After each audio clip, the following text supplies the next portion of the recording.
And first, I want to call the meeting to order, and we will first pledge allegiance to the flag.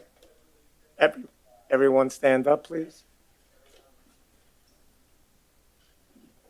I pledge allegiance to the flag of the United States of America and to the republic for which it stands, one nation, under God, indivisible, with liberty and justice for all.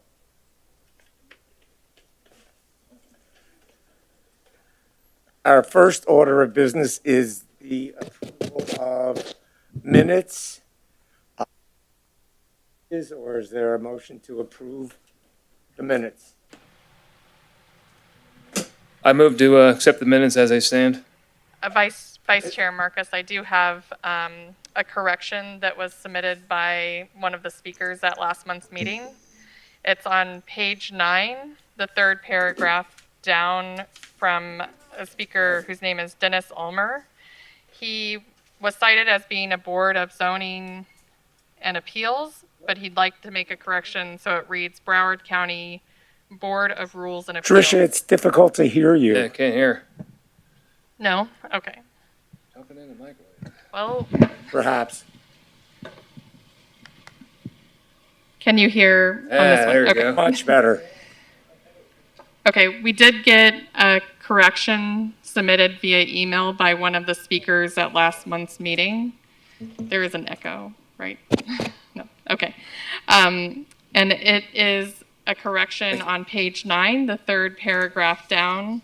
It starts with Dennis Ulmer, 1007 Northwest 11th Place. He's requesting that the correction is to what board he's a member of. In the minutes, it says member of the Board of Zoning and Appeals, but he's actually a member of the Broward County Board of Rules and Appeals. So he'd like to request that the board accept that correction to the minutes. Trisha, could you just repeat where that is in the minutes? It's on page 9, the third paragraph down. Okay. Third paragraph. So you've made those corrections. Does anybody have any comments or concerns? If not, let's call for the minutes to be approved again. I will. As corrected. Yeah, I will amend my motion to state that the minutes stands all but the correction to Dennis Ulmer's, board capacity from Board of Zoning and Appeals to Broward County Board of Rules and Appeals. Is there a second? Hello? Second. Thank you. All in favor? Aye. Say aye. Opposed? All right, the minutes are approved. Mr. Chair, do we have a problem with our screens tonight? There's nothing on my screen. Well, I don't think they've activated it yet until, I don't know.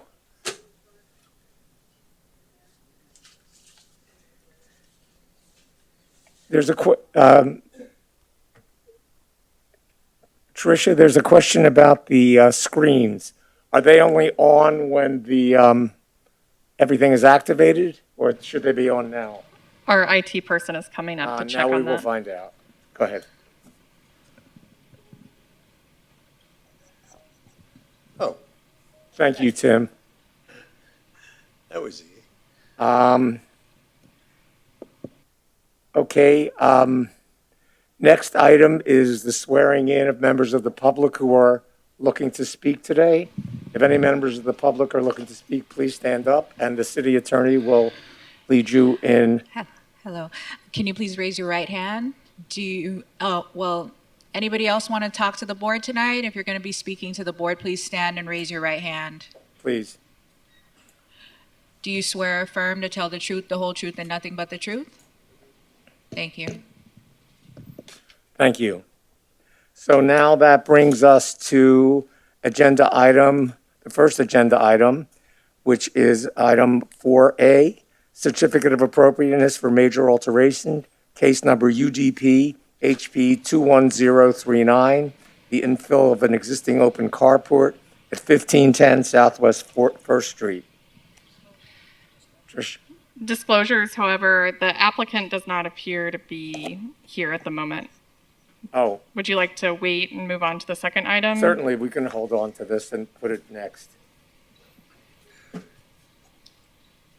Hold on a moment. Have to organize the paper here. The next item on the agenda is case number 4B, UDP HP 21041. And this is an application for the address at 424 Southwest 8th Terrace. And I'll let our staff person explain the, Sure. Would you like to do disclosures first? oh, I'm sorry. Does the board have any disclosures? Anyone on the board? None. Nothing to disclose. I have nothing to disclose. I had a visitation. Okay. I've driven by. Okay. Okay. Okay. I'm Trisha Logan, Historic Preservation Planner for the city of Fort Lauderdale. This property has come before the board on 2 other occasions for a proposal for new construction. And both times, the proposal was approved by the board with certain conditions. The first proposal was actually a 2-story structure that was submitted, and then the second time it came before the board was last November for a 1-story structure. Now they're back before us with a new proposal for a 1-story single-family home. The footprint of the home is similar to what was previously approved by the Historic Preservation Board, but there is multiple changes to the exterior design. The previous proposal was more of a Florida vernacular style. However, the new proposal reflects more of the mid-century modern style, which is represented within the Sailboat Bend Historic District. As part of the proposal, they're also requesting certain setbacks, relief from the front setback to minimize that amount of space. And that's something that is available as an opportunity through the Sailboat Bend Historic District Ordinance. There's several different criteria that the application does meet. There's some that the application does not meet or partially meet. So I'll focus primarily on what they partially meet. One of the criterion that they partially meet is the relationship of solids to voids in the front facade of the building that shall be visibly compatible with the buildings and places to which it is visually related. It primarily meets this criterion, but on the west elevation at the northwest corner of the facade, there is a clear story window located in the roof eave and single hung windows that are offset in an adjacent location on the facade. Staff is saying there could be more balance on that location of the facade. And this is also the case on the south elevation, where the spacing and location of windows creates an unbalanced appearance that could be improved upon with additional fenestration or architectural features. The second criterion that I'm pointing out is the relationship of a building to open space between it and adjoining buildings that shall be visually compatible to the buildings and places in which it is visually related. Since the house that sits to the north of this lot is set back from Southwest 8th Terrace, there is a large distance between each structure along the west elevation. Immediately to the east, there will be another new construction project that the board approved last year, another 1-story single-family home. And there will be a total side setback of 10 feet. But the way that this partially meets it is just that there really isn't a whole lot of consistency through the setbacks within this area. So it doesn't quite meet it in the regards where it is consistent, but the inconsistency is consistent in this area. The next criterion that I pointed out is the relationship of materials, texture, and color of the facade of the building that shall be visually compatible with the predominant materials used in the buildings to which it is visually related. The applicant is proposing a fine sand float stucco finish and split face travertine for the exterior wall materials. Travertine is actually not included as a masonry option within the Sailboat Bend Historic District Material and Design Guidelines and is not a locally sourced stone. So a locally sourced stone or a locally sourced material would be preferred. However, the roofing material is shown as dimensional asphalt shingle roof, which is acceptable. So primarily with that criterion, it is the travertine that doesn't meet the requirements. Then moving forward, the one criterion in this section that does not meet the code is the size of a building, the mass of a building in relation to open spaces, the windows, door openings, porches, and balconies that shall be visually compatible with the buildings and places to which it is visually related. This is primarily related to the two-car garage structure that is a prominent feature on the parcel. It is located on the corner. This was a feature that was presented to the board in the past two proposals, which the board did approve, but it is something that is not an ideal feature in a new construction project within a historic district. What is your concern specifically? Ideally, what you would do in a new construction project within a historic district is have the garages be subsequent to the front elevation and not make it be a prominent feature on a corner lot. And then other than that, majority of the application, the rest of the application and the sections that apply to this particular application does meet the criterion with the exception of the travertine material, which is listed specifically within the material and design guidelines of the Sailboat Bend Historic District. And what exactly does the code call locally sourced stone? It doesn't specifically say locally sourced stone in the code. It just lists different masonry options, such as coral keystone or split face block, or truncated or stacked bond block. But the intent within any historic district guidelines is typically that you would use a material that's found within the district already or something that's locally sourced. And this would not be matching for that. So with that, I'll read the summary conclusion. Staff finds that the application for a certificate of appropriateness for new construction under case number UDP-HP21041 located at 424 Southwest 8th Terrace meets the criterion as outlined in section 472411 D3CI of the ULDR and has items that meet and do not meet the criteria as outlined in section 472411 D3CIII of the ULDR and has items that meet and do not meet the criteria as outlined in section 4717 of the ULDR. Elements included in this application that do not meet the criteria include the travertine, the yard reduction request for Southwest 4th Place, and the placement and size of the garage in a prominent location. When you say the yard reduction, you're referring to the front yard setback. Correct, yeah. The following conditions are provided for the board's consideration if this application is to be approved. The first is all glass shall be clear with an option of low E.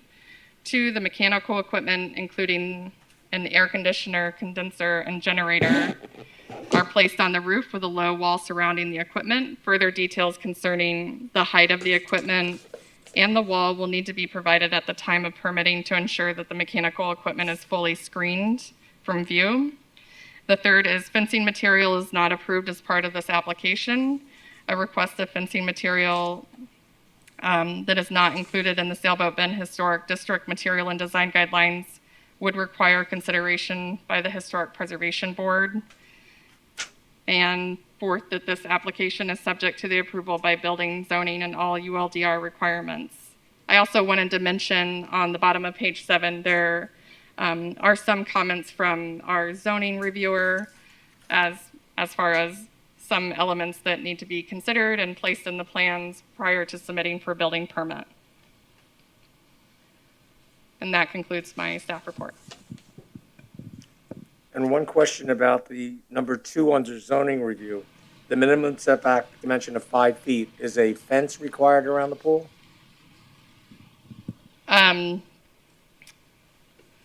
Yes, you do have to enclose a fence, or a pool with a fence or some other mechanism. Okay. Jason? Well, good evening, everybody. I apologize. I apologize for being late. Unfortunately, South Florida traffic caught me tonight. But Mr. Marks, thank you for getting the meeting started and running things till I got here. So thank you for that. All right. Have we heard from the applicant yet? No. All right. Wonderful. Sir, if you could do me a favor, you've been sworn in. Yes. Wonderful. Could you please state your name, give us your address, and then you will have 15 minutes to address the board, I believe. My name is Steve Brandt. I'm an architect. Do me a favor, hang on 2 seconds. I think that microphone's turned off. We want to make sure Yeah. that's on. Nice video. There we go. Steve Brandt, I'm the architect, 5010 North Federal Highway, Lighthouse Point. Wonderful. Thank you. Good evening. As you probably remember, or for those of you that were here, we have come before the board twice before on the same property with 2 different projects. One was a 2-story, and the previous submission and approval was for a 1-story house. This house is from then, it's new owners now. The new owners didn't appreciate the style of the Florida vernacular, wanted to do something a little bit more contemporary, more coming with the times, and asked us to redesign it.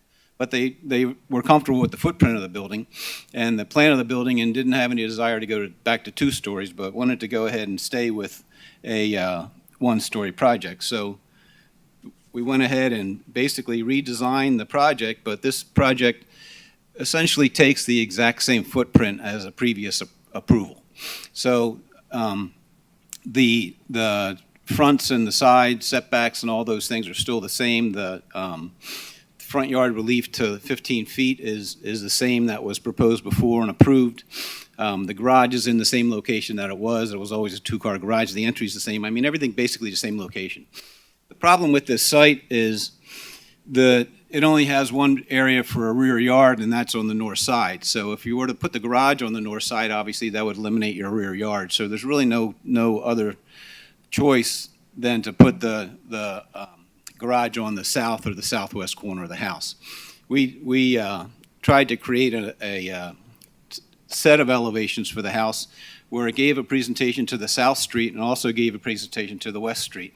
So the West Street is the main entrance, but the South Street is technically zoning-wise the front of the house. So we are asking for relief for the basically the garage, which is only half of the building, to be set to the 15-foot line, and the rest of the house is somewhat behind that.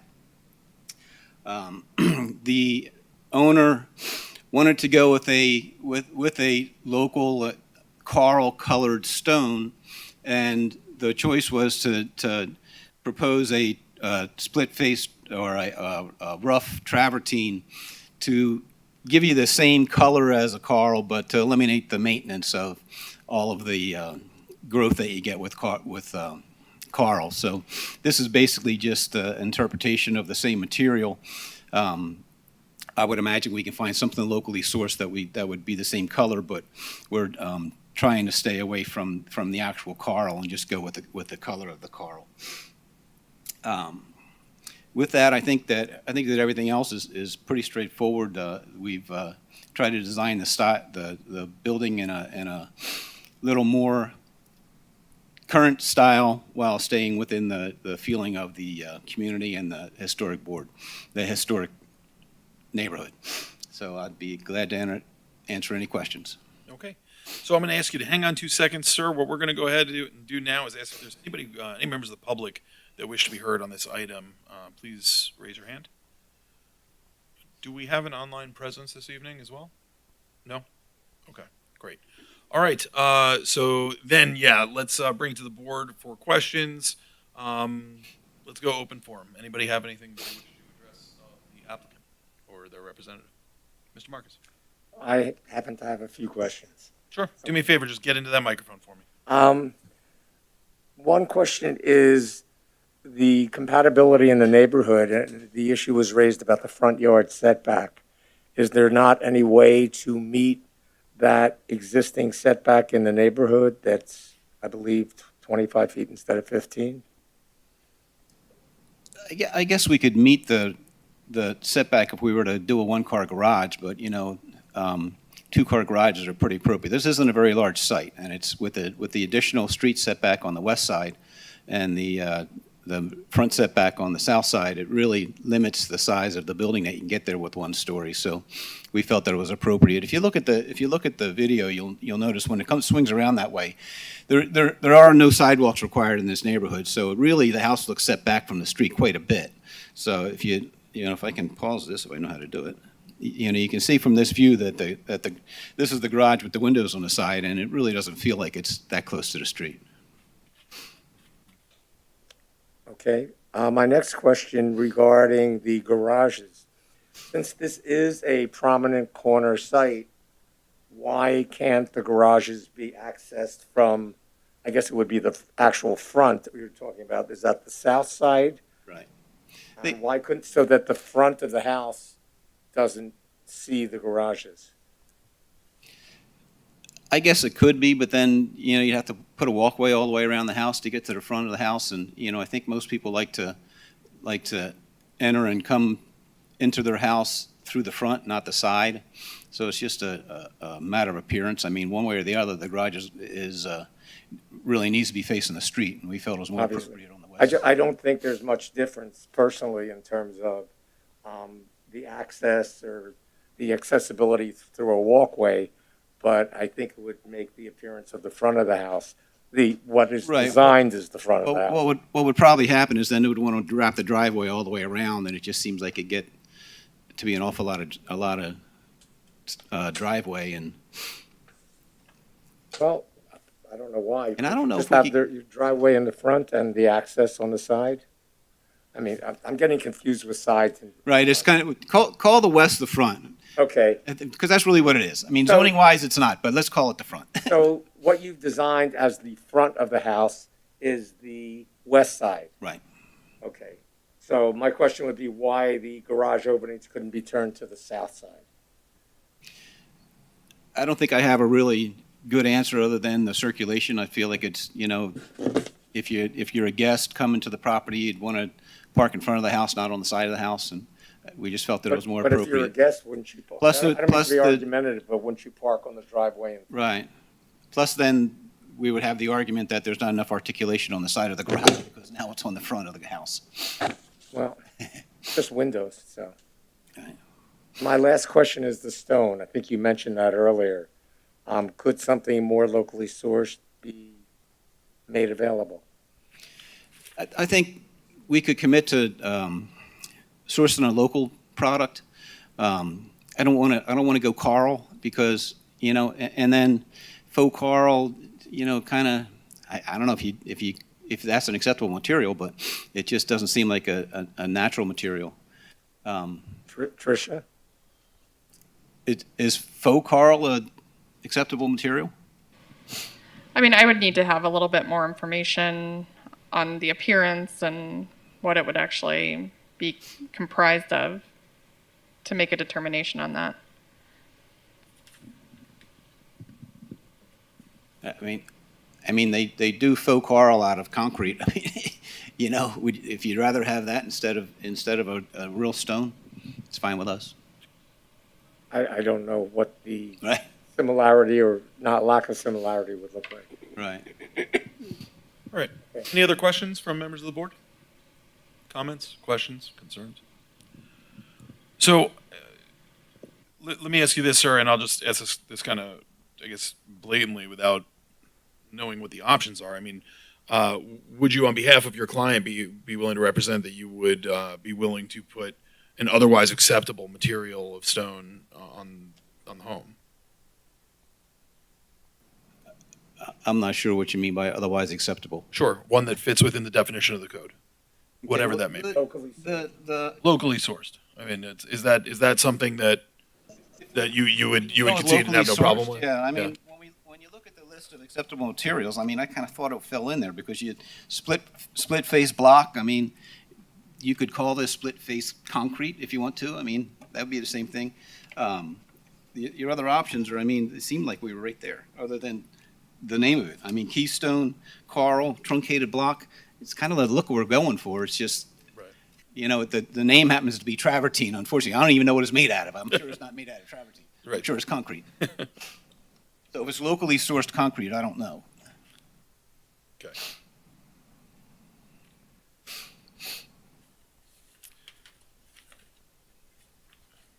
Any other questions, concerns from the board?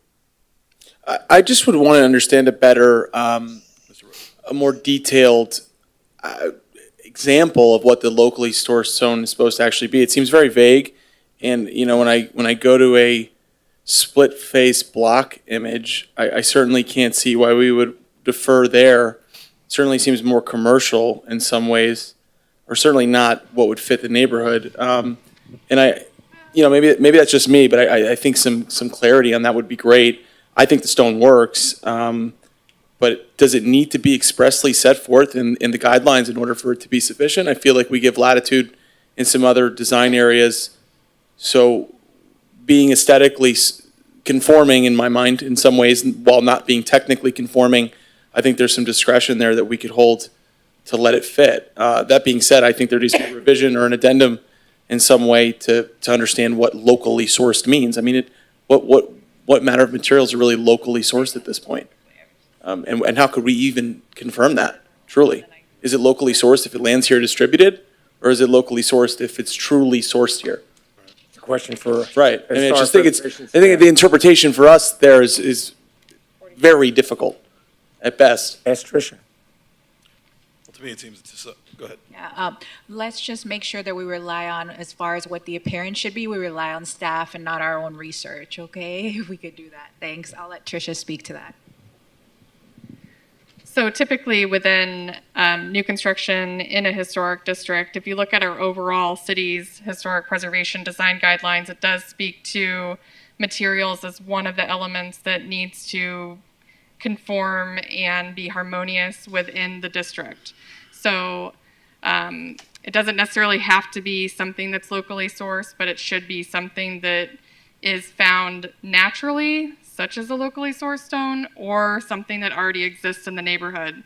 This type of block does not exist historically, so it would create kind of a non-conforming appearance that doesn't necessarily relate compatibly to other buildings in the historic district.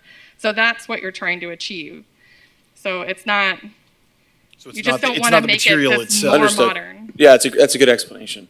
Yeah. So if this was made to look the way it looks, but was done from stucco because stucco is a permitted form and material, would that be perceived as a acceptable and conforming material because in fact it's stucco? Or is it more the aesthetic that we're weighing now?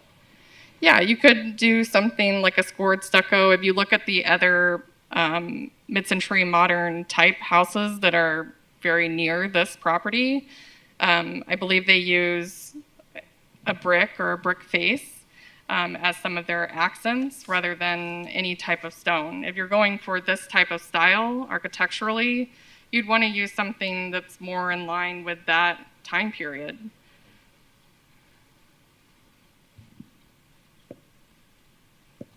Okay, thank you. Yeah, the trouble I'm having, and Mr. Russell, to your point, the trouble I'm having is, what does that look like for the applicant, right? Right. Like what options they have, and we are now put in a place where we have an application with a proposal for a material that is outside the guidelines, with an applicant who's saying, I'm willing to get within inside the guidelines, but we don't know what that means right now, right? Right. And that's the hard part, I think, that I'm struggling with at this moment. I want to talk for a minute about the zoning concerns regarding the setback and the site triangles. You know, Can I address that real fast? yeah, please. There's a mistake on the drawings. There's a corner triangle shown on the site plan that is not drawn properly. It should actually be a radius. The 25-foot radius is the area that we're going to be required to dedicate back to the city. So it's not that triangle. It's a 20-foot radius that's required to be dedicated to the city. Now, there is a 25-foot site triangle, that's a whole different issue, and that gets addressed with the landscaping, but it doesn't have anything to do with the property line. Gotcha. So where we're showing 20 feet on there, the dimension is right, the The figure. the hypotenuse of the triangle is wrong, it should be a radius, and we would get a lot more land that way anyway, so. Gotcha. Gotcha, okay. We also have to have the site triangles at the driveway, which are only 10 feet, so that's another issue, but that's all landscaping. Yeah, I was confused about that. Probably why I'm not an architect, but, you know. That I understood, so I appreciate that explanation. All right. Any other comments, questions, concerns, thoughts? Ms. Lyons? Yes, I'm wondering if you're willing to address the issue of the balancing of the solids and voids on the building that's in Part D on page, what page is that? Page 4. The relationship of solids to voids in the front facade of the building shall be visually compatible, and it's pointed out that on the west and south elevations, you've got clear-story windows that are offset in an adjacent location, da-da-da. And the idea would be that you could balance them in some way better? You're on the, what we call the left elevation? I'm talking about number D. You know, it's really hard because if you could, which is the front is what, west? Well, that's the problem. The front technically is south. If you look at our page A 3.1, Is it south? The front is, you're looking at it from the south. the, And the back is north? right, Okay, As so the we're back is north. And then it's the clear-story windows on the west and east. the west, right. It's the west, West. it's also on the south, the west and south. West and north. It says on page 4, on number D, in where it says application partially meets this criterion, it says in the second paragraph, on the west elevation at the northwest corner, there's a clear-story window located da-da-da. Either additional clear-story windows above the single-hung window or architectural detailing below the clear-story window could be provided to balance out the facade in this location. This is also the case on the south elevation, where the spacing and location of windows creates an unbalanced appearance that could be improved with additional fenestration or architectural detailing. Right, we would have to ask for Trish to get some clarification on the south side. I didn't really follow what she was meant there either.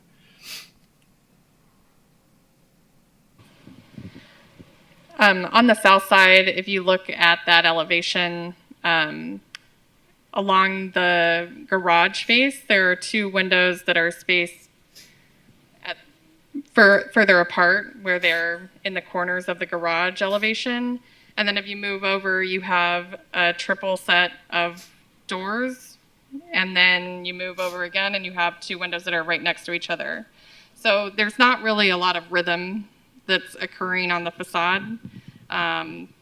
So in my review, it's one window in the far corner.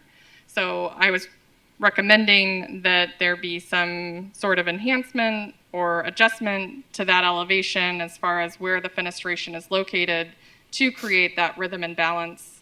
So it's associated with one another But there's within no, that space on the facade. there's no clear story on the south side. So that's the south elevation, Okay, so on the south but elevation, on the right, we west have- elevation, there is the clear story window. So if you look at the northwest corner of the facade, on the west elevation, there is a clear story window tucked in the corner. There isn't anything situated below it. And then moving further south, there's windows on the lower section. I think it could be balanced out a little bit better by adding some architectural detailing under the clear story window or above the windows that are in the lower section. The overall appearance on that facade, just in that section of the facade, appears unbalanced from what you're showing in the center part, where it's a great design. And so I think it just can be enhanced to have a better appearance. Okay, the problem we have is on the west elevation, on the northwest corner of the building, that's the master suite. So, Is that what you're calling the left elevation? Could you Yes, just? well, we call it left on our plan. is south. It is the west, That's the west. okay? So on the left elevation, the clear story window with no window below it is the master bedroom, and that's the bed wall. So, you know, the owners really didn't want to have any low windows behind the bed for obvious reasons. Sure. We tried to put tall windows beside the bed, but they just didn't work out with the other windows in that elevation, so we felt it was appropriate. The other room next to the right of the front door is a study, so in that area, we felt that it was okay, maybe more appropriate to have more glass there, since it's not that private of a function. On the south side, what we call the front elevation, you know, we thought we balanced the windows pretty good. We put the end windows on the two corners, near the corners like they were, and we put one in pretty much in the middle, then, you know, balanced it out with the front doors. So that room does not have a vaulted ceiling, so there's no room for a clear story above. So that's probably why it didn't get one. I have an architectural suggestion. I don't know, don't under any means have to Problem, that's what I'm accept here it. for. But first of all, it hasn't been said that this is a very handsome home. You've really designed a nice you. home.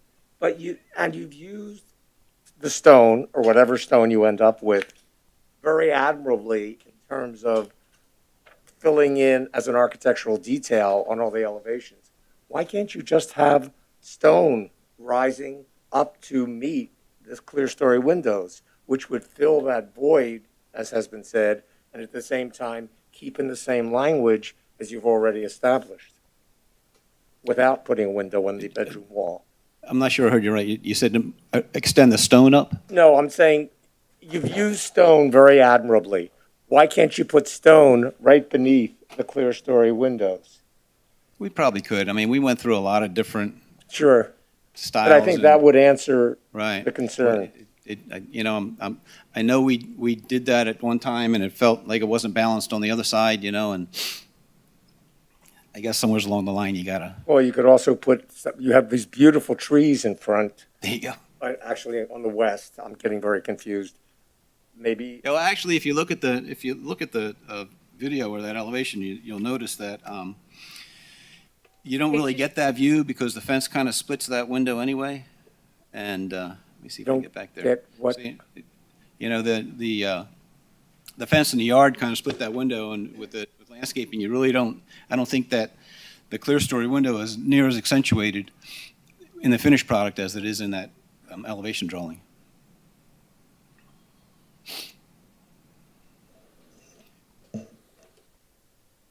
Comments? Yeah, I just want a clarification. So we're talking about what is now frozen on the frame here. It's, Arthur pointed to the hard copy plan set. We're talking about, or he's suggesting, using stone on that elevation underneath the window that is the master bedroom window, finishing, the clear story window. okay. And that would be to fill the voids comment.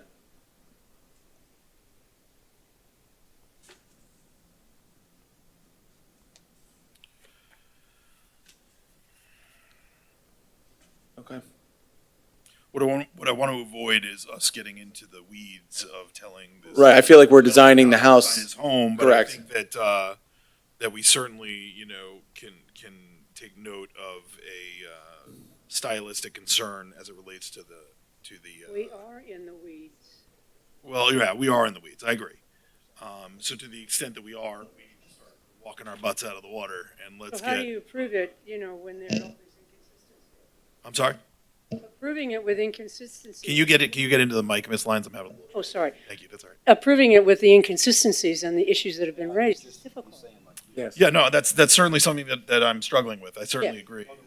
It's troubling. I mean, we want to approve it, but we have these problems. Right. And I guess I would like to see some compromise on at least one of the items. Any I would like to suggestions? Any suggestions by any members of the board? I was curious. Yeah. I was glad that we heard from Richard. And I wanted to hopefully hear from David, because you both live in Sailboat Bend. And if this house fits the neighborhood pretty much, and you're satisfied with the way it looks, with the exception of the travertine. Is that the issue? Are we at a dead end because of travertine? And the other issues are more of a style and a design, and then there's approval for code and zoning. That's their job. So I guess in simple terms, I'm asking if the owner was willing to use an acceptable form that meets the guideline, which is coral or stucco or whatever definition we are accepting today. Would that move this thing forward in terms of the board's approval? Well, I think that what we heard from the applicant, or at least their representative, was that yes, they would agree to that. So in my mind, that's almost less of an issue, right? Because they agree they're going to, at the end of the day, if we were to approve the application, it would be with the modification that the stone should be used, has to be approved by staff, right? It has to be a guideline approved material. I think at this point in time, what we're now concerned with is the window placement and how that creates a situation that is violative of the guidelines. I think that's part of a concern. The setbacks, in my mind, is more of a zoning issue, right? Exactly. So to the extent that it violates or is violative of the guidelines, I find that less concerning, because if it's really an issue, zoning's going to let you know, right? You're going to have to deal with zoning on that. So Chair, yes. as far as the setbacks are concerned, this board does have the authority to decrease setbacks per the code using certain criteria. So in this case, it is under the purview of the Historic Preservation Board. Okay. So then, I mean, if we Mr. could do Chair, it, great. also, it's a neighborhood compatibility issue. I'm sorry. Can you say that again in the mic? It's a neighborhood compatibility issue. Well, and that's the next point I was getting at was, I think you raised possibly the most important question is it compatible with the rest of the neighborhood? So I'm curious to hear what Mr. Parker says and Can I make a comment about the travertine? in a minute. Mr. Parker, I want to hear from you as to the compatibility, if you believe that the home itself would be compatible with I'm sitting on a fence. Speak it to the microphone. I'm sitting on a fence. I like to see new designs come in here, but this is a little bold for me. That's all I'm going to say. Mr. Rosso, do you have any concerns about the compatibility or the compatible nature? I do not, and what I would want to do is draw the board to the attention of the adjacent properties that were submitted, just to get in perspective what it looks like compatibility-wise. Certainly, that's a small sample size, but I believe per the application, the requirement is that the neighboring and adjacent properties be provided. Those have been done. And if you take a look at them, so you have 821, 813, it's all running Southwest 4th Court, then it runs 8th Terrace. I think actually 419 Southwest 8th Terrace was a prior application we got last month. I think you start to see how well this was done in light of what we're looking at as adjacent residences, because specifically pointing to, I believe it's 818 Southwest 8th Terrace, you see really a dominant front elevation, which is literally 3 single-car garages. So I think in light of what we can distill here, what we're looking at as adjacent properties, I think they did a tremendous job. I think they did a great job somehow pulling off 2 front elevations, which is tough to do. I think if you were going to start from scratch, I would have a tough time conceiving something much better in light of the way the lot is a tricky lot. But I will say this, I've worked on this project 5 years ago when the lot got cleared. It's been vacant ever since, and I don't want to get into the weeds of the technicalities as a means of thinking about delaying this while we have an application, I think, that on the merits of it meets much of what we want to see, despite the technical maybe deficiencies that can be pointed to. So yes, I think it meets the compatibility. I absolutely know it would be a welcomed addition. I would be thrilled to see it. And I think if we can overcome in some ways, and maybe it is in some ways a balance of what one concession being met on a more technical guideline being accepted or changed, whether that's the stone or the window. But as a general design, it's great. I think it hits it right on the head. I think it's great. Mr. Chair? Yes. I just wanted to add what Richard said. I like the idea of putting a contemporary home into it on a new lot, as this is far better than what you were coming with before, which is sort of faux historical, which was a little too close to what may be deemed historical, which would certainly fit into the neighborhood, but again, it would be apt to be confused with what was historic. So I don't live in the neighborhood, but I'm weighing in. We have a new owner who wanted to have a little bit of a departure from the standard Florida vernacular style, and they were willing to work with the board and the code and try to come up with something that would be acceptable and still meet their desires. You wanted to bring up something about Right. that. My solution on the travertine. Yeah. Let's change it to call it split face block. Okay, we can split face any size blocks that we want. We're going to split face 4x8 blocks in half, and we're going to make them look like split face, just like it looks like in the picture. And it'll be made out of concrete, and it's going to be travertine or coral color, or whatever you want to call it. So let's just say that's split face block, and I think that should end that whole discussion. With the color, it go would to the actually look. videotape. The color is called travertine only because that's the color. Sure. Understood. Let's check with the boss. Ms. Logan, I know that you're consulting over there, Right. so based on the offering of the applicant's agent, would you believe that would satisfy the code? Yes, split face block would satisfy the requirements. The color is not necessarily a concern. Great. All right. So with that modification to the applicant's or the application or tennis modification, any other comments, concerns, questions from members of the board? If not, I would entertain a motion.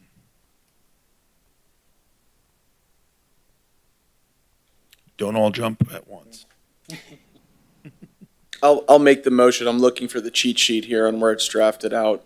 Does anyone have a page on the electronic packet on where that would be? Bring my laptop in. I'm sorry. No? Let me find it real quick. Because I know we're making one exception to account for the split face block, and otherwise we're going to, Page 8. I think mine's a little different. Let me see, I think I got it here. Do you want to use my copy? I got it. Thank you so much. Of course. Okay. I will make a motion to approve the resolution for certificate of appropriateness for new construction under case number UDP HP 21041, located at 424 Southwest 8th Terrace, based upon the following findings of fact, as outlined in the staff memorandum, with one exception as to what we are calling travertine being removed and replaced with split face block, and subject to the following conditions. And of course, that page disappears here. The conditions being the split face travertine to be replaced with split face block. And I would like to keep in place the yard reduction and grant it in this motion, and we can restate it. I know it's getting a little choppy here. And to remain in place the current placement and size of the garage in its location. And then Go ahead. all the following conditions for the COA for new construction provided and suggested would also go into place. And I can read those, but they are items 1, 2, 3, and 4 in that section under the summary conclusion of the staff report. On page 8 of the staff report. So I just want to ask Ms. Wallen, before I have you read the resolution, what would the requirements be or the findings that this board would need to make in order to approve the yard reduction? The yard reduction, so that's in 4717.5. That's on page 5 of the staff report. The criteria is there. Reducing the required yard is compatible with the yards or abutting properties, and the yards across from the yard proposed for reduction. So you'd have to find that it meets that. Number 2, the yards proposed to be reduced are consistent with the yards existing in connection with the contributing structures in Sailboat Bend. And these are or after this, so not necessarily required. I could read the rest, but in the staff report, it states that it's not applicable. Agreed. And Ms. Wallen, I'm just going to hold you off for 2 more seconds and read the resolution. Mr. Rosa, based on the understanding that 47-17.5 of the ULDR, we need to make a finding specific to the yard reduction criteria. Would you, as part of your motion, adopt either that reducing the required yard is compatible with the yards or abutting properties and yards across from the yard proposed for reduction, or that the yards proposed to be reduced are consistent with the yards existing in connection with contributing structures in the Sailboat Bend Historic District? The way I'm reading it, just so I'm clear before I put anything on the record, is that both in 1 and in 2, the finding here is that the reduction in the front yard setback is not compatible, right, in both sections, so we're clear. The one, I guess, caveat I would say here is, having brought a project before the board requesting this same exact situation, I don't look at it as to be a lot by lot by lot analysis. I look at it to be more of a block by block and furthermore a greater neighborhood analysis, and there is no consistency to the neighborhood. Some are 15, some are 20, some are 25. So to then take a zoomed in version of this analysis while it's still being an application under 47-17.5, I don't find it to be, in this case, taken literally to say that it shouldn't be permitted because the two neighboring structures that we're looking to, neither which have it. So to me, then it seems that and I'm sorry to cut you off. No, you're fine. To me, that the second point, the yards proposed to be reduced are consistent with the yards existing in connection with contributing structures. And the Sailboat Bend Historic District might be more applicable here. Absolutely. All right, so then would you be adopting that as the finding, or proposed finding of this board in granting the requested setback? Yes, let's incorporate that as part of the motion. All right. Anything else to be added to your motion? If we can follow all of that, I think we're good. Yeah. Great. Is there a second to Mr. Rosa's motion? I'll second it. All right, seconded by Mr. Chavone. Let's go ahead and have Ms. Wallen read the resolution, if you could. A resolution of the Historic Preservation Board of the City of Fort Lauderdale, Florida, approving a certificate of appropriateness for new construction to construct a one-story single-family residence and approving a front yard setback reduction for the property located at 424 Southwest 8th Terrace, Fort Lauderdale, Florida, in the Sailboat Bend Historic District, case number UDP HP 21041. Thank you so much. All right, any discussion on the motion? Hearing none, we'll go ahead and call the question. All those in favor of Mr. Rosa's motion, please signify by saying aye. Aye. All those opposed signify by saying no. Any abstentions? All right, the motion carries. Congratulations, sir. Thank you very much. Thank you very much. All right, one quick matter before we go on to the next item on the agenda. Did we approve the minutes before I got here? Just want to make sure before I sign them. We did, but we did skip the first item because the applicant was not present. Yeah, Mr. Okay. Marcus told me. Yeah, thank you. Okay, so then that will bring us to communication to the city commission. Actually, has the applicant for the first case shown up? Yes, he has arrived. Oh, he's here. So we'd like to go back to that first Yeah, item. let's go ahead and do that. I'm sorry, I didn't realize that that they had appeared. All right, so let's recall agenda item 4.A, certificate of appropriateness for major alteration in case number UDP HP 21039, infill of existing open carport. The applicant Flavio, sorry if I mispronounced it, Galvan, address of 1510 Southwest 1st Street.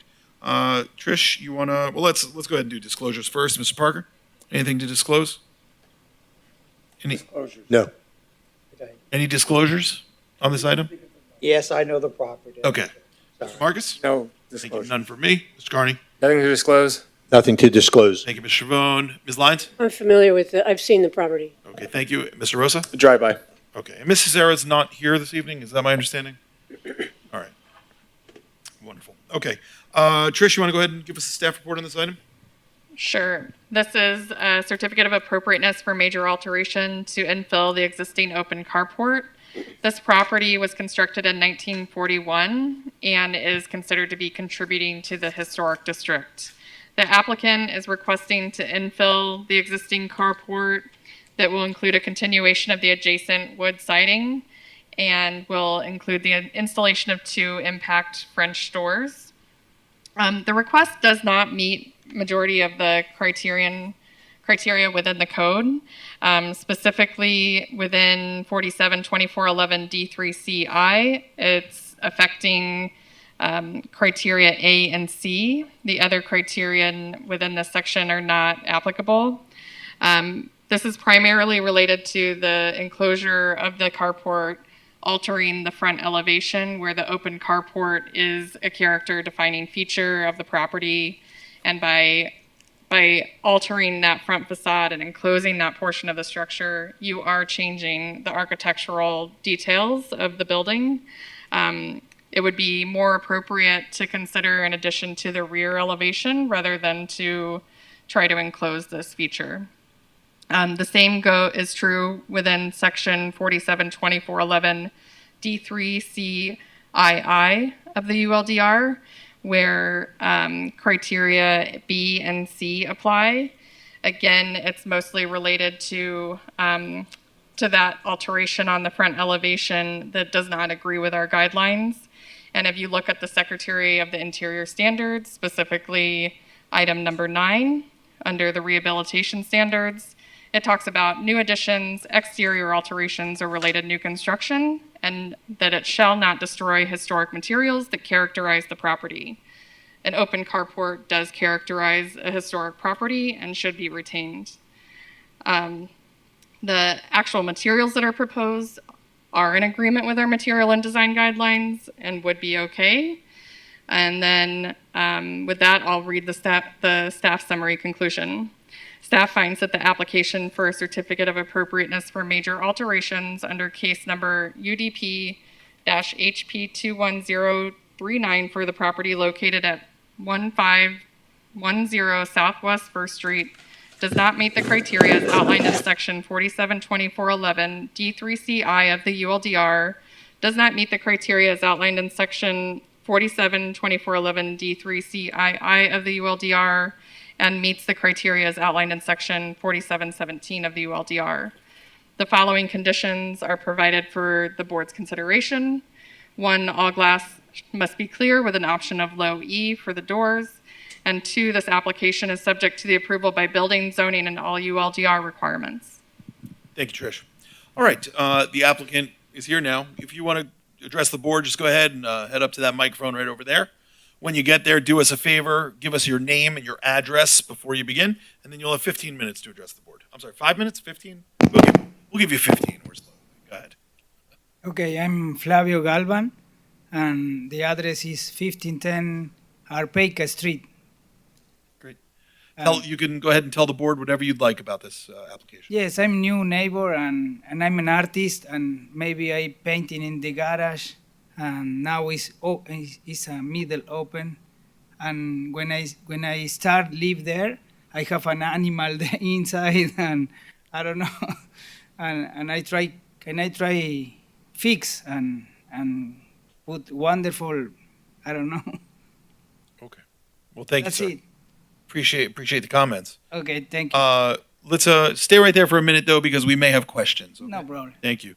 Let's go ahead and open it up to the public. Are there any members of the public that wish to be heard on this item? Seeing none, we'll go ahead and close public comment. All right, members of the board, any questions, comments, concerns? I'm just a little confused. The infill of existing open carport, are they just putting doors on the carport, or are they converting it to a room? They're going to build a wall, as I understand it, and basically put French doors in the front. That's what I understand from. So it's still a carport. No, I believe they're going to essentially close up the carport. So it would be another room at the house. Closed room. There's a Making- picture in an your addition. packet where it says proposed. There's an actual picture where it shows you what it'll look like. And I don't even know what page number this is because it's not numbered, but it says proposed in the lower right corner. It's a blue. Tim, I'm passing you down the 2 pages from the printout. One shows the existing Yeah, design, I was and the looking at it on my screen, but these pictures are much better. Yeah. So they're converting a carport into a room for the house. Correct. Okay, just to be clear. Thank you. Mr. Parker, do me a favor, Dave. ask a question. Dave, get into that microphone for me. Get real close. Pull it towards you. It's open. Eat that mic, buddy. It's open. Okay. Trish, clarify something. I know in terms of the front and the change that it would make by having those 2 long elongated windows. Would there be any more acceptance if it was more conventional windows that would fit with the rest of the house? Would that make? No, not necessarily. So in this case, one of the character defining features of the property is that open carport. That's the design of the structure. So altering it is not advisable under our regulations within our design guidelines as well as the Secretary of the Interior standards because it is altering that feature.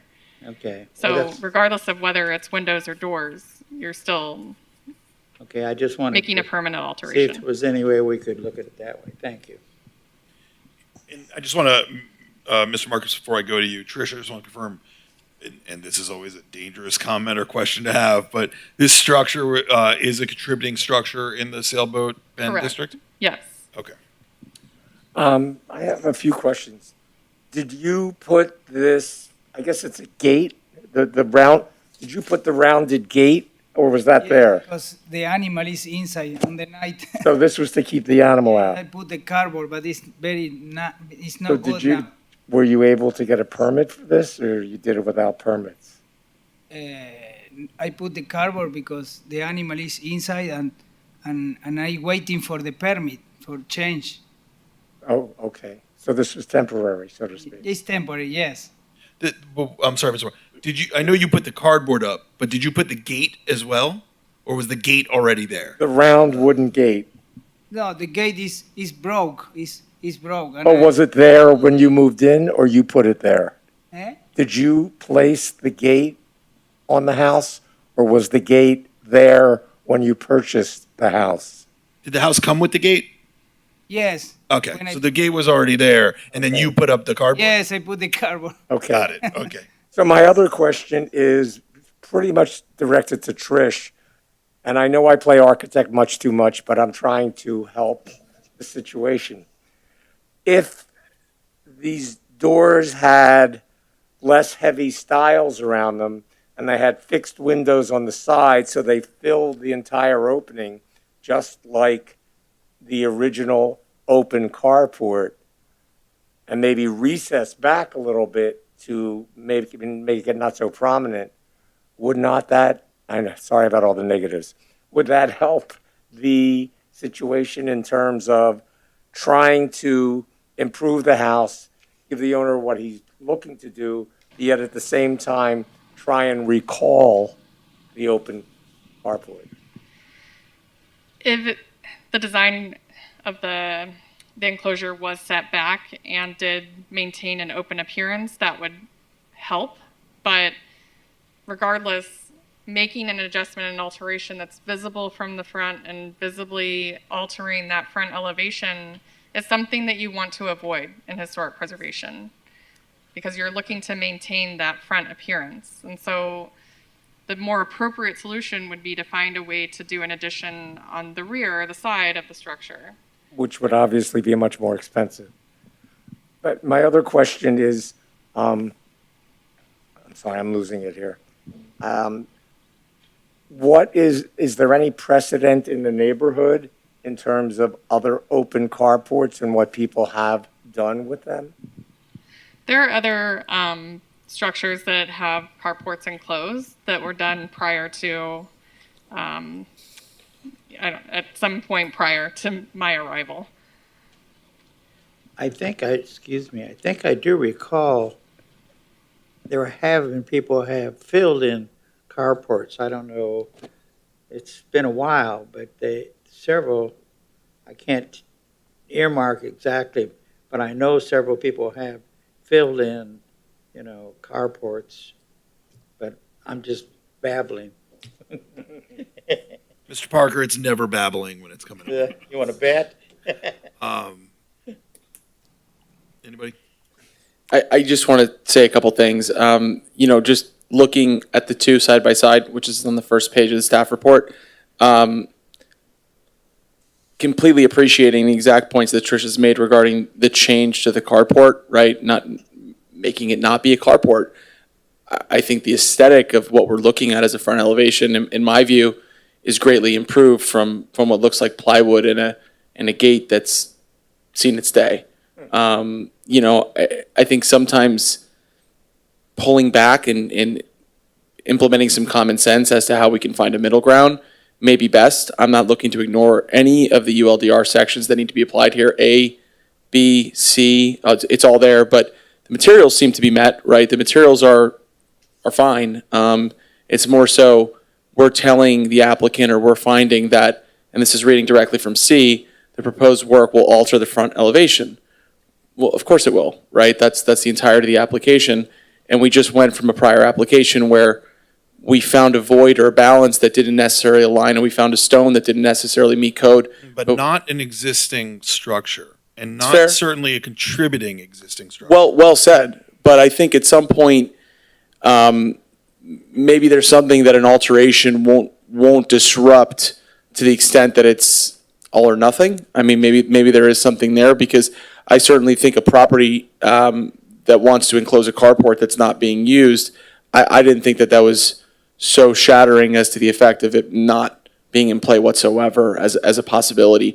I mean, if we were to put a garage door, just as a hypothetical here, would that completely be crazy? If that, Interesting theory. right? Let me ask that, Trish, and to follow up. I'm sorry, Mr. Rosa, to step on you there, but that actually raises a good point. And my struggle here is we have a contributing structure, an existing contributing structure, which is with an application that is seeking to alter not just the appearance, but the structure itself. And so I have a hard time making an exception or being too malleable there. I just think that it's a step too far in my mind. But, Trish, is it the enclosure of the carport that's an issue, or is it the enclosure of the carport in this fashion that's the issue? The enclosure of the carport and in this fashion. Okay, so I mean, to that extent, then, Mr. Rosa, to your point, yeah, a garage door is going to create the same problem. Yeah, no, and I think that's where, when we get into more of a planning workshop scenario, where there needs to be a real application to thinking through some of the design elements and guidelines in terms of materials to update everything. We've gotten so frustrated with composite wood, not to go off on a complete tangent, but things that need to be brought up to 2021 and 2022, because carports, can anyone really think that anyone's designing a home these days with a carport in mind? I think we'd all agree that's not going to happen. And yeah, I agree 100%. I hear what you're saying, but I think that is the exact reason one of the reasons we are here. We are dealing with a historic structure, and part of what makes it a historic contributing structure is an outdated carport. We are not here to modernize these homes. We are here to bring them to the extent that we can into the 21st century, but still keep their historic nature and character. Mm-hmm. And to me, that's one of the largest characteristics that makes the home historic, like it or not, right? Sure. And the answer to what some of our fellow board members have said previously is, don't get into a historic home if you don't want to deal with the historic things. Find some historic group to purchase the home then and save it, and you don't have to be the one to do it.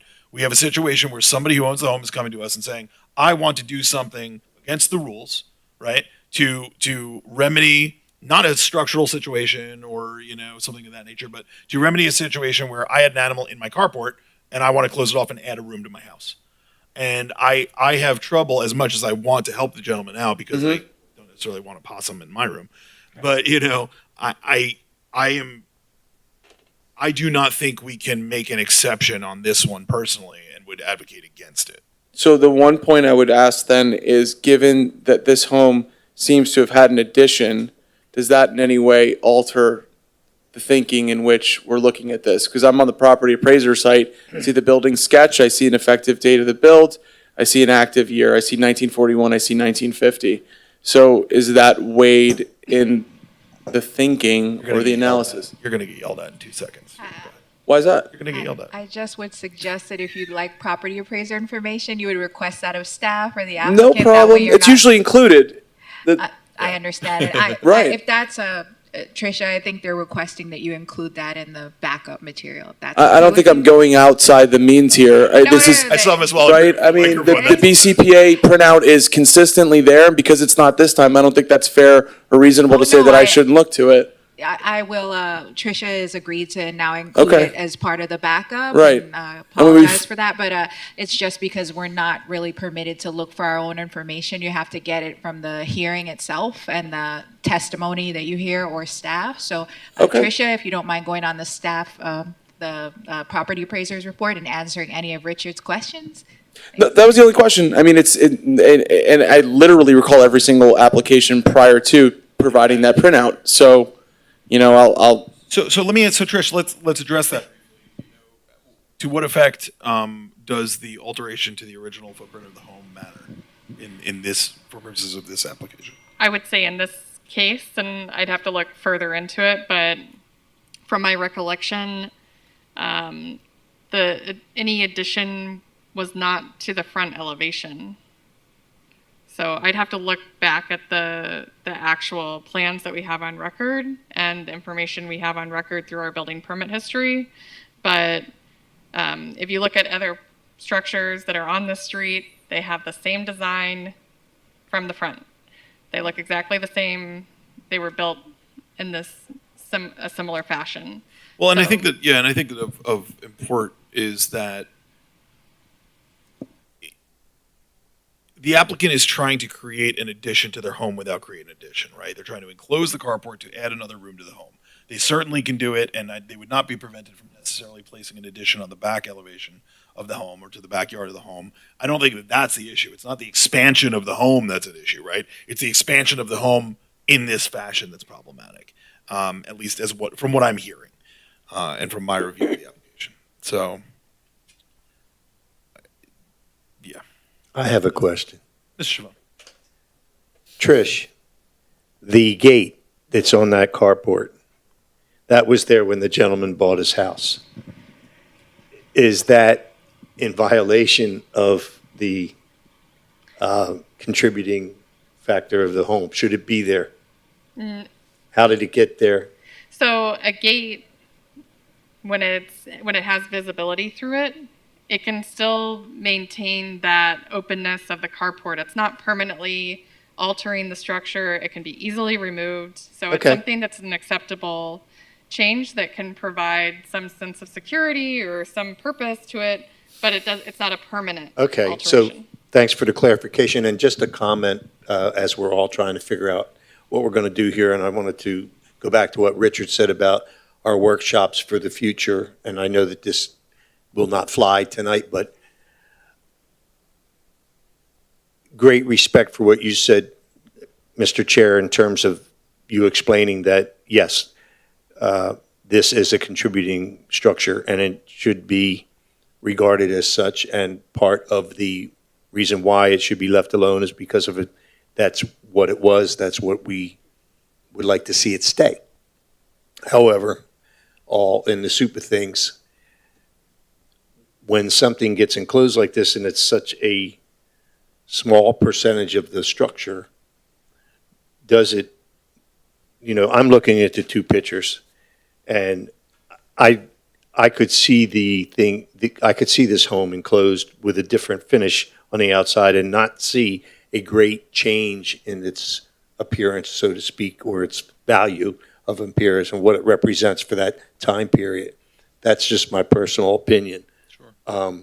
So these are the things that, as we continue to talk about flexibility and wiggle room, I understand the person could go out back and put an addition on their home and probably not have any problem with our board because it wouldn't be the front of the building.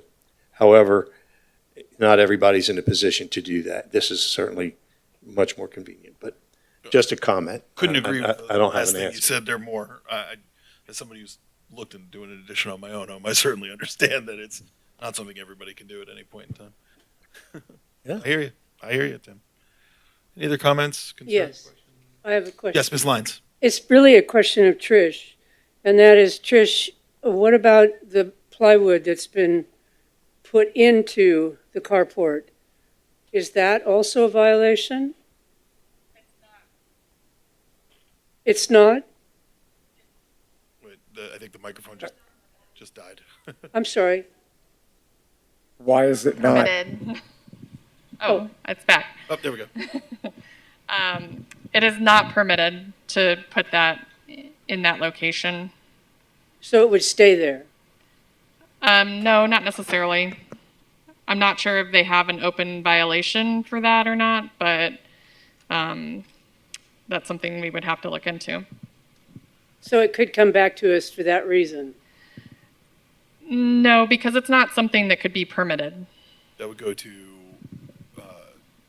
Code review. code enforcement. Trish, I have another question. I'm going back to what I brought up earlier. You had said that if the entire opening were filled in with full-height windows and doors, that would help the situation, but it still wouldn't be compliant. I'm trying to see what could help the owner do what he wants to do. Yeah, it's not an ideal solution, but it's better than what's proposed. Okay. Is that something that you would consider? Do you understand what we're talking about? Do you understand what they've been discussing as far as the proposal? Of course not, no. The suggestion was, instead of the doors, as you have proposed now, that essentially the entire enclosure would be all windows and pushed back inside a little Well, it bit. could still be windows and doors. There would be a window on each side of the double doors. So it was all To fill glass. in the entire garage door, driveway opening.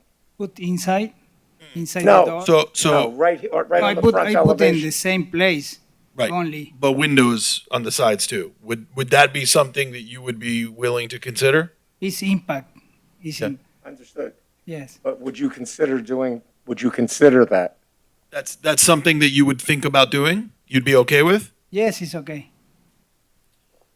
But it's the unique open cardboard in the neighbor, and I try fix all, and I put the new plants and painting and fix because it's very broken, all complete, and I waiting 6 months for this permit, and I put the cardboard because the animal is inside. It's a lot animal there, but it's beautiful neighbor. I love, but I need close the garage. It's the unique open garage there.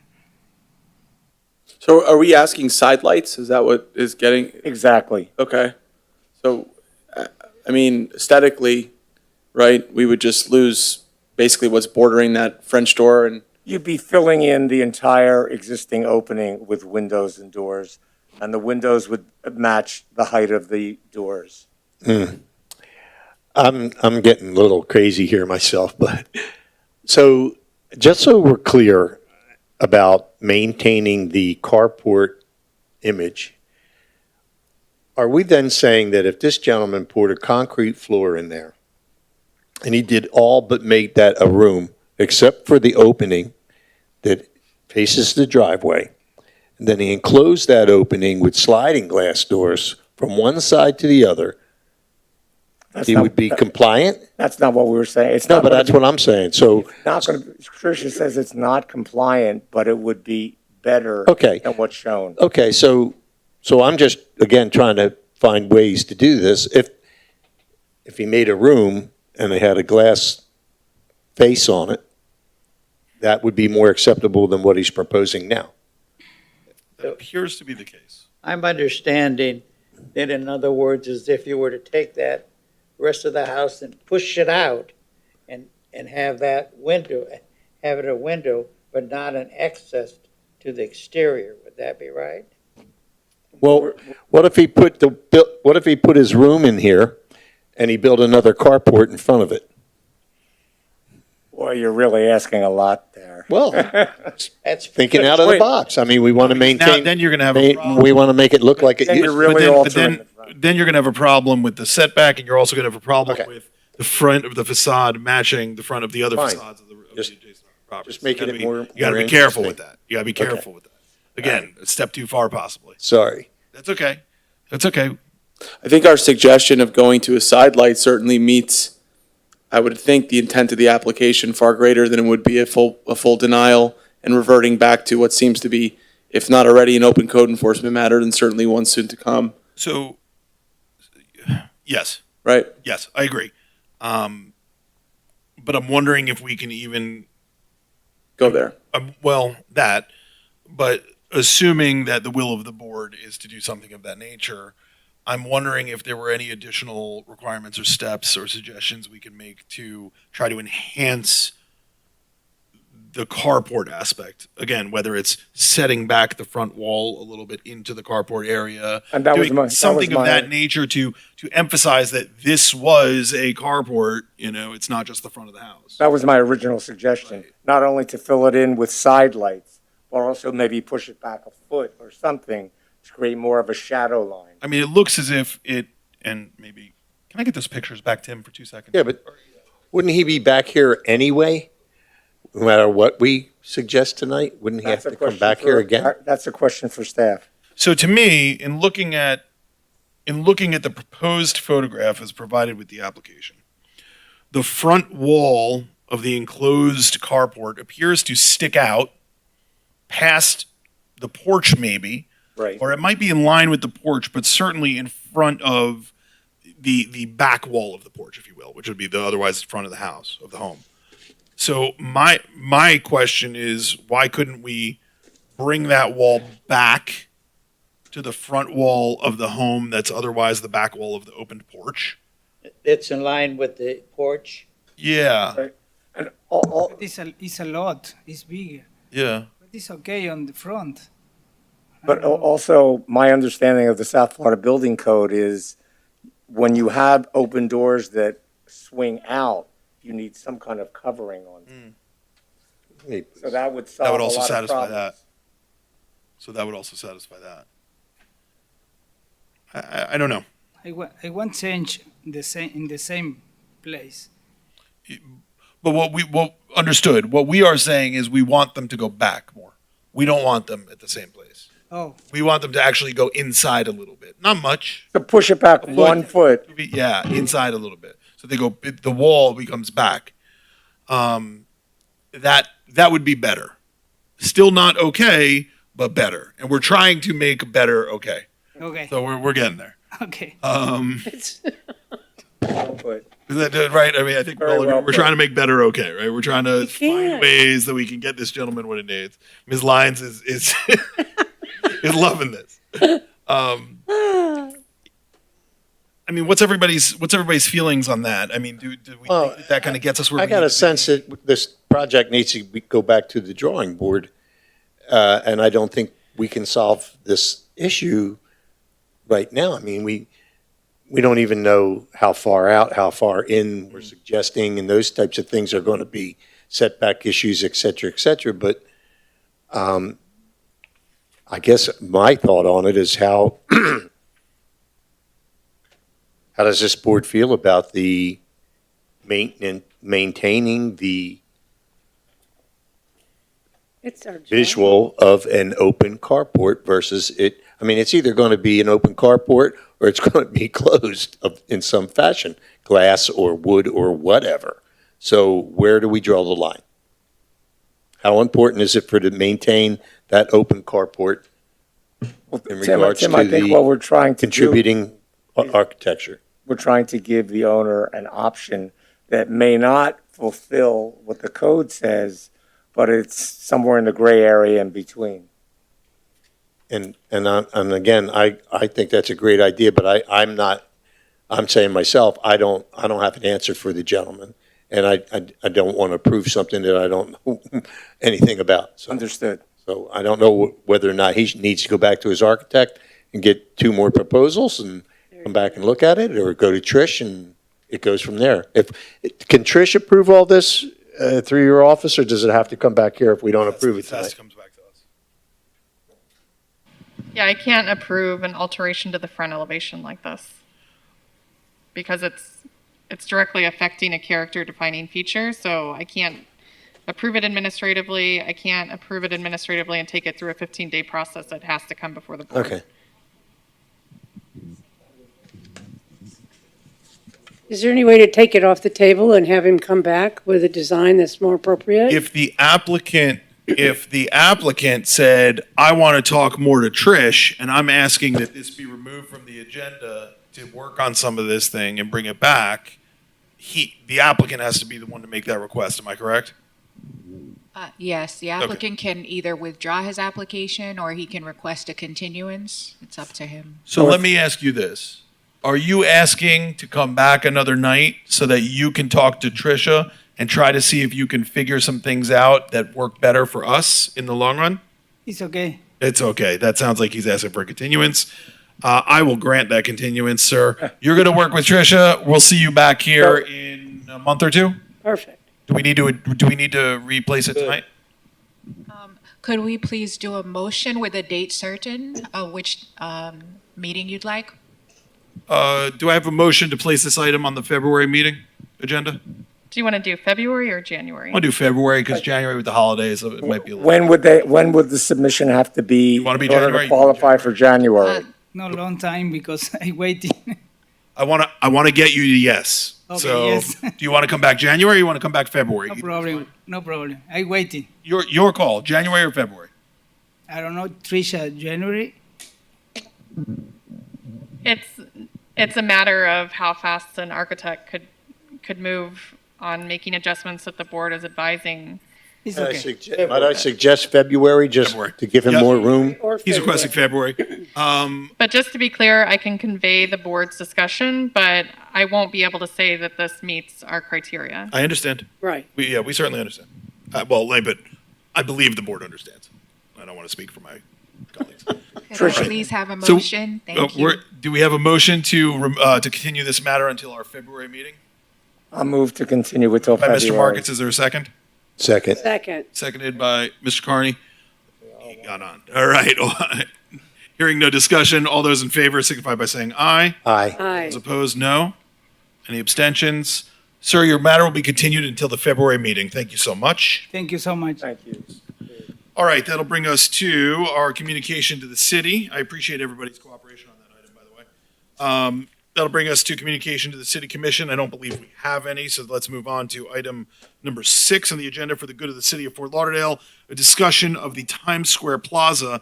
By way of brief introduction, you'll recall this item was placed on the agenda in this fashion to discuss whether and or how we place the potential request for to begin the process for an application for historic designation for this property, because we learned that this property really consisted of what equated to like 12 or 13 different owners of various parts of it, and it kind of all came together.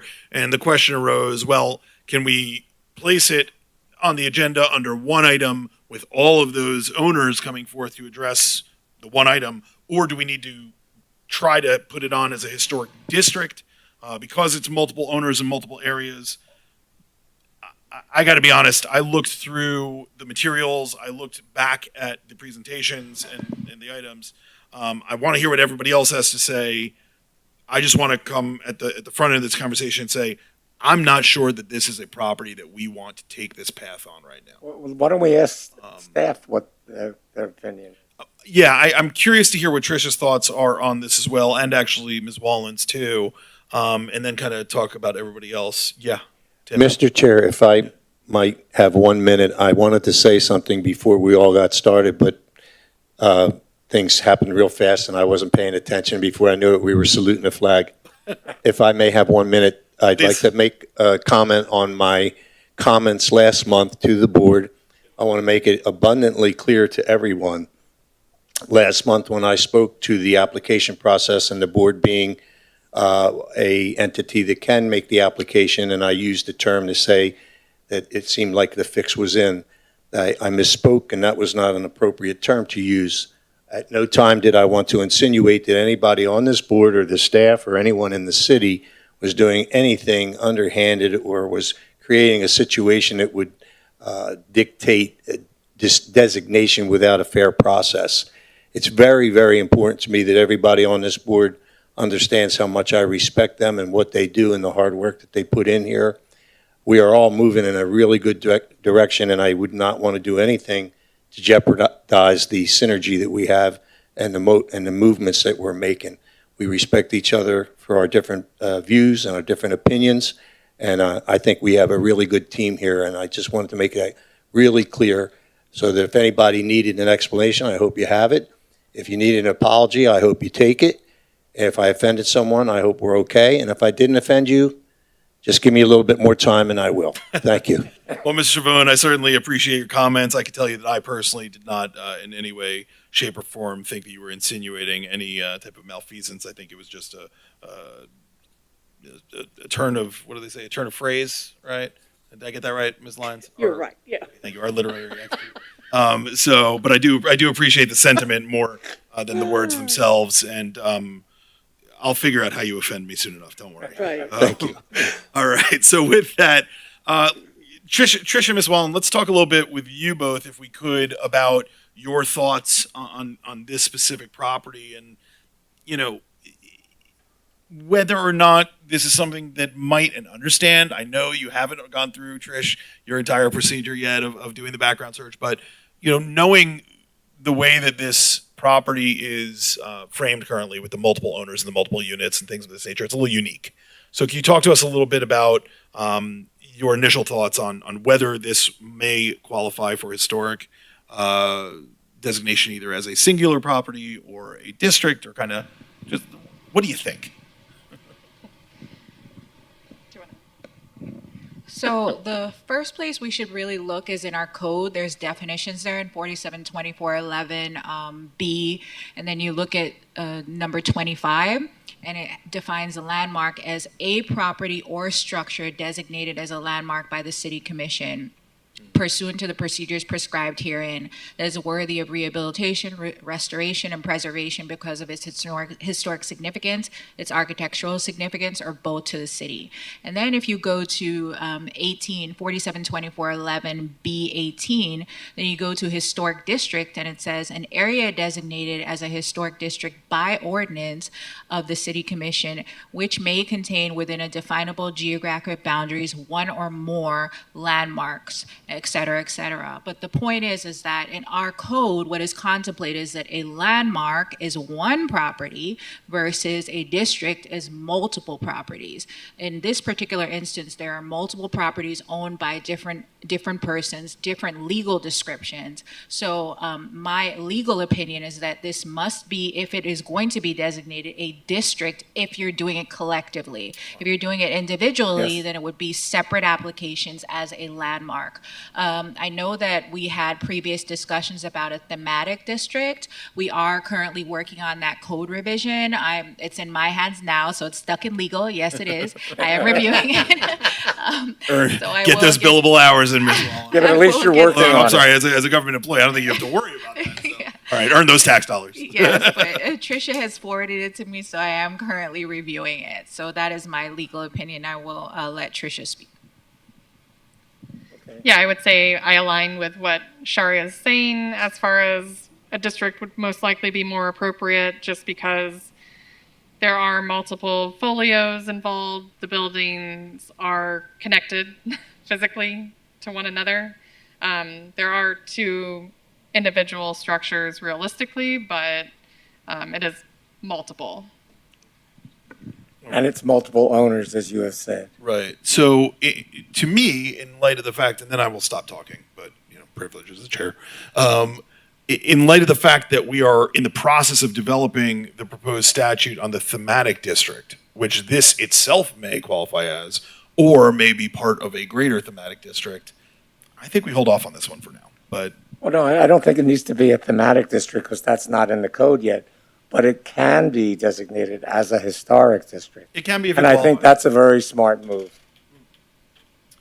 Any other thoughts? I'll stop talking. Mr. Parker? Is there any other examples in maybe Florida when because we're dealing with a whole new concept of mid-century that has, when Miami, of course, has their designation, have they introduced themselves into including mid-century, or have others places in Sarasota or some other place, have they been dealing with this to include them in their development of historical areas? I can't speak to Sarasota, but the city of Miami, the city of Miami Beach, and other municipalities are certainly looking at mid-century modern. It passes that 50-year threshold where historic preservation begins to look at properties more intently and does surveys focused on properties that are 50 years and older. So it is something that is already designated in certain areas. Like when you look at Miami in particular, there's the Miami modern structures, which are similar time period as mid-century modern and fall into some of the same architectural vocabulary. Okay. I can speak to two prominent examples, one in Miami and one in Miami Beach. In Miami, there is the Mimo Biscayne Historic District, which is made up totally of mid-century motels mostly and businesses for a stretch of Biscayne Boulevard. They're all owned by different owners. They're all very unique structures, and it is a historic district. In Miami Beach, a much older historic district is the Espanola Way Historic District, which was built in 1925. It is also multiple owners, and it's one historic district. Arthur, I have a question for you because I know how much time you've put into studying and looking at what's up here. In the Mimo district in Miami in the Biscayne, for lack of a better term, do you know when that was certified to be a district? Oh my gosh, maybe 15, 20 years ago. Do you know if the owners of the hotels, motels, surrounding properties were actively participating They in were it? very active in the designation, Okay. and they've been very active In favor of it or against it? in favor of it and in restoring their buildings. Right. So, And a number of them have won awards for the restoration. no, I'm familiar with the area. It's beautiful. It really is. They've done some really cool concepts down there with what's on that frontage. I guess the question goes back to, are we in touch with any, like, because I was reviewing the minutes of the meetings when this was originally brought up and subsequently brought up, and still, has there been any, to staff, has there been any response? I know the notice was at the time we provided it was courtesy notice, really, of our looking at this the way we are. Was there ever a response in any way, in writing, verbally? Not in writing that I can recall, but I did get phone calls. Okay. And spoke to several of the property owners. And what was the response? What did they say? I don't recall specific conversations off the top of my head, but most of them were interested in wanting to know what this means, what this implies. I do recall one definitely saying they were not in favor of it and had said that they were going to come appear in front of the board. I believe Okay. several property owners did come to the board meeting last Right. month, but of course it was deferred. And have these property owners been made aware of the advantages of historic designation, the financial advantages? When we reached out to the property owners initially with the courtesy notice, we did provide a list of the historic preservation incentives that we do currently Okay. have within the city. So, thank you. I guess where I was going, Arthur, was it seemed like, because I remember, I'd worked down in that Mimo area for a number of years, so I remember what you said. I think there was an active desire to have that happen, and it did. Similarly here, I would hope that at the very least, there would be some kind of participation by the owners. I'm not going to say they're all going to uniformly be on one towing line, but maybe to just gauge where that may land before. I just think what we're doing, and I could be wrong here, is sort of a first impression, is certainly for the city, right, in designating a district, which was legally distinguished by staff as to a district versus a landmark. Well, we already have historic districts, but nothing in the mid-century. But nothing starting from this board. And I think Correct. That's the key. And that's the distinguishment. But none beginning from this board. Okay. At the request. The board I think initiation It is is in unique. our purview to do so. This, which, So- you know, for better or worse, I don't know. Right. That's interesting. I think the delicacy is all I'm getting at, right? Just being very delicate about how we approach it, because I certainly think you made a great presentation. You So- detailed what we needed to see, but I'm still of the thought that I certainly would hope that the owners that would potentially be in this district would be, at the very least, responsive and collaborating. So what I'm towards- thinking might be a good next step would be to again roll this to the January meeting, placing it on for the good of the city of Fort Lauderdale, and invite the owners to come have a discussion with us about it at that time. And let's bring them out and see what their thoughts are, what questions they have, because maybe some of them go, yeah, you know what, like, I'm never going to be able to do anything, and what good do I get out of this? And then they find out that there's some incentive, tax incentive, whatever, and then maybe they're more interested in it. But I agree. I think that conversation is key. And I found when you're dealing with property owners Go to Mr. Shimon. and historic preservation, the key is always education, education, education. Yeah, I think that's a People well-taken just point. don't know enough. Mr. Chabon. All things considered, and the format at our meetings is not especially conducive for what we're suggesting. Now, I'm not saying we shouldn't do it, but I think your suggestion is very good. Our next step should be some form of communication to the ownership. And there's a couple reasons why I think we need to do this. And most importantly, this is the board's first step initiating something. And we want to make sure that we do it in a good way. We also don't, for those of you who are trying to make this happen and think this is the right thing to do, Arthur, I agree. you don't want to push this thing through as something that'll fail with the commission. When they get their phone calls, et cetera, because then we all know how it works. But my point would be that I don't know, our city attorney had suggested a workshop. So is a workshop, and what parameters are we allowed to, as a board, to work with? Can any one of us between now and January go to these people and speak to them one-on-one about educating them and what's involved, the yada, yada, yada?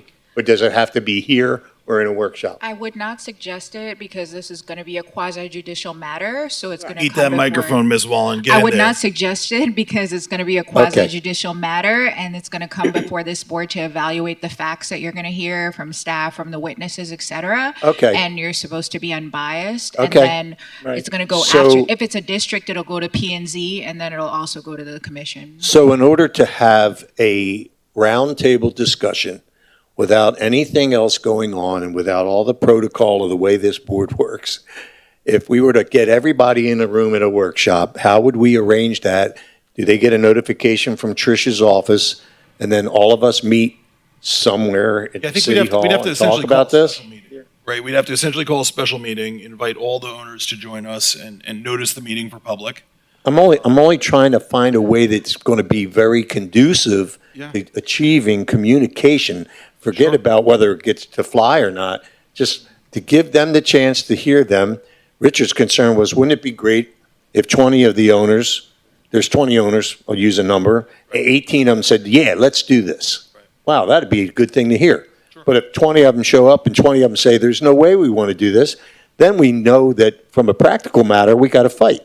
Well, So, also, Tim, I really, as I said earlier, and I'll repeat it, I think it's really important to educate these owners as much as possible. I'm with you. Before the meeting, so that they understand it. They can still object, certainly, but at least we've done our part. well, we would educate them during this meeting. No. I think that's what I was saying. Is Yeah. he means before the meeting where the item where it's placed as an item. But I think we need a casual setting and quasi- nothing on an agenda except that. so But to a the quasi-judicial hearing is not a casual setting. right, exactly. That's my so, only suggestion, that in general, Workshop.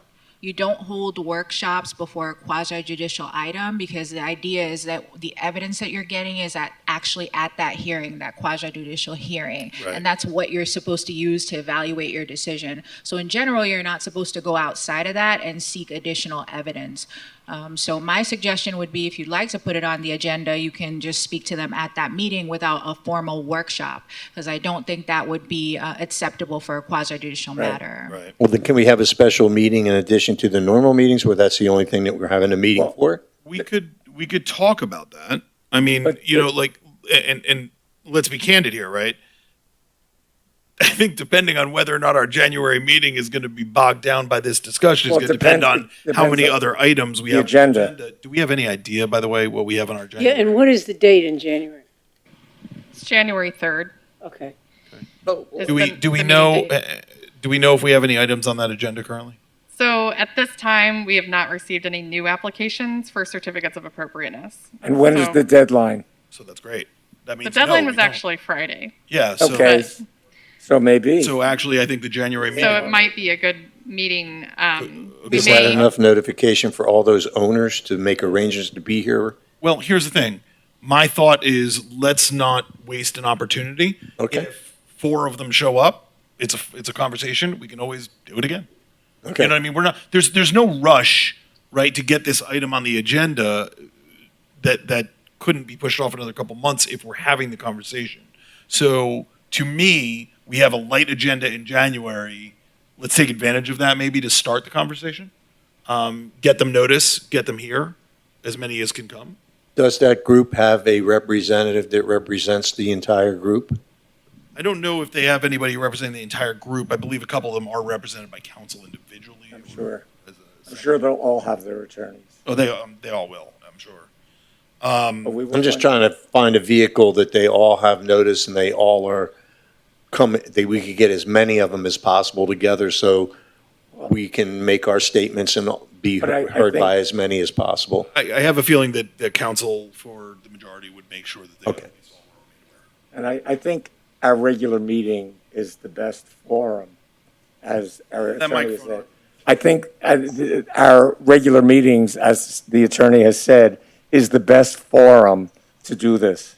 Okay. So then I would entertain a motion, unless there's anybody who objects to this kind of path forward, speak now if you do. If not, then I'd entertain a motion to place this item again on our January agenda under For the Good of the City of Fort Lauderdale and direct Trish to send specific notice to the owners of the properties contained in the Times Square Plaza of that meeting and extend an invitation for them to come to that meeting to be a part of that conversation. So I would entertain that motion if I'll make a motion to put it on moved the by agenda. Mr. Marcus. Is there a second? I'll second it. Seconded by Ms. Lyons this time. Should have heard her first. Sorry, but gotta be faster. All right, seconded by Ms. Lyons. Any discussion on the motion? Hearing none. All those in favor signify by saying aye. Aye. Aye. Opposed, no. Hearing none, the motion carries. It will be placed on the January agenda perfectly. Thank you so much. Any other matters for the good of the order? At this time? Yes. Yes, Mr. Marcus. I'm sorry, I'm so vocal. I've spoken to Trish about this, and the Pier 66 Hotel is currently slated for major renovations. And although it's been publicized, I find it very unclear as to what the owners are doing. So I would propose that we invite the owners here, not to vote on anything, but so that we as a board can understand what they're proposing to do to this historic building. So it's an information gathering session for the board. I'm gonna ask an obvious question. Is it a designated landmark building?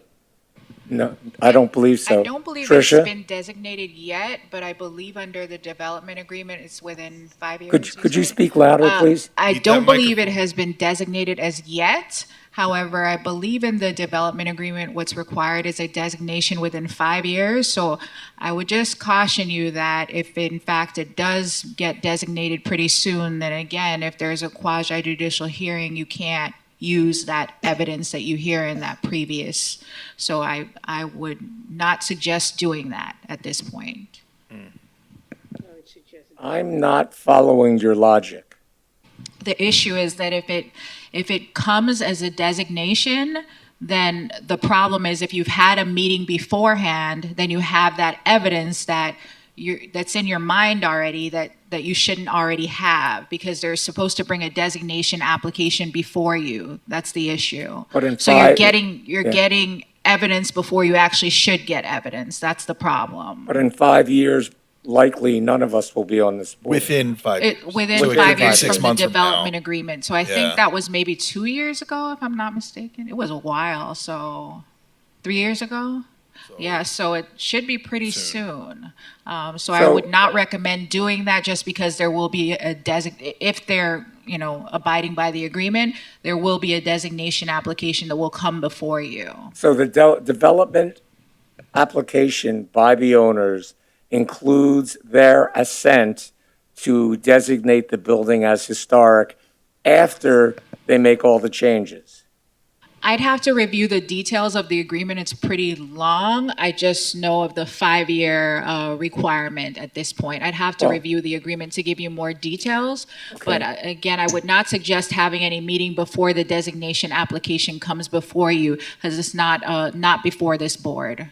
And might I suggest that if you have a chance to review the application, that we be made aware of what it actually includes? Because it's very vague right now, as far as I understand. Yes, I can't force them or even recommend them to come here because they're not under the jurisdiction of this board at this point. Right.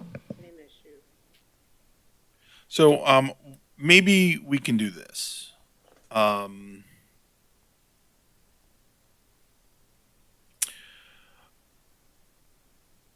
Trish, could you, not to give you more work, because I know you've got a big staff that you could delegate this out to, lots of associates and little interns running around, but if we were to draft a letter to send to the developer, just requesting some sort of written communication as to an update on the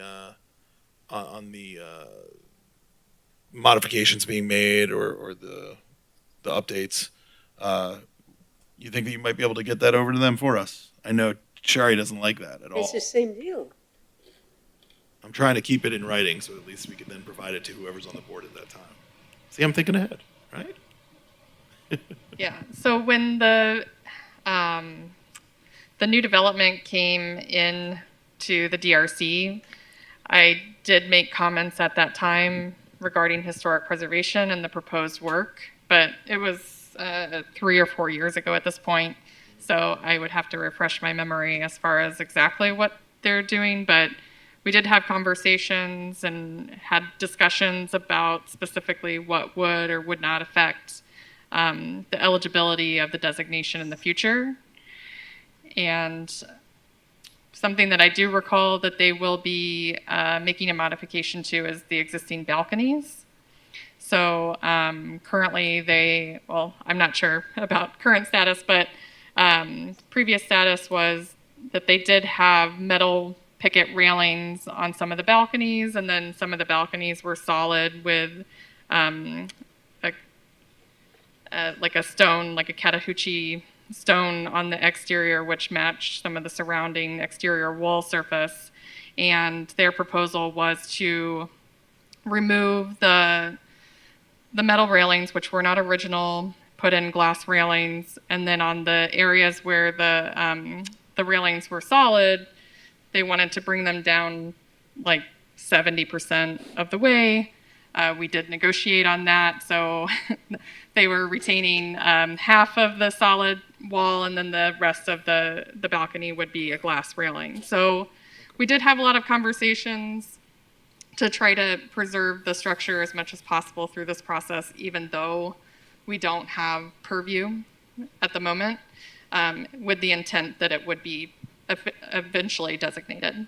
Was there any understanding as to what was original on the balconies? Yes, we do have original plans. There was research that was conducted. They did hire a historic architect to consult with. So there were steps taken. So maybe this is a conversation, Arthur, that you and Trish should have a little bit more in detail, because it sounds like Trish has a lot. I just have a question for our city attorney, which would be, would it be copacetic for Trish to fill the board in as to what the development agreement says, since that's already public? I mean, I can pull it up. It's downloading because it's pretty large, and it's downloading and it's downloading. It's taking a while, but I don't mind, sending it to you all because that's public record. No, I'm not saying send it to us, just it's present it. 77 pages, so it would take me a while to summarize. But I don't mind sending, a blast email to you to review, but, Well, rather than send it to us, is it something that you could verbally? I could say summarize what's something. pertinent for historic preservation. I could do that at the That's next all. meeting. I could Yeah, do that'd that. be cool. That would be good. That'd be cool. All right. Good topic. Any other comments, questions, concerns, anything for the board? I just have one quick question. Oh, yes. for Sherry. just to be clear, now, if I see a property owner from Town Square, Times Square. Times Square, am I breaking the sunshine law or am I getting in trouble if I say, you guys are scheduled to come and see us in January? Please make sure you tell your neighbors to be there. Nope, that's okay.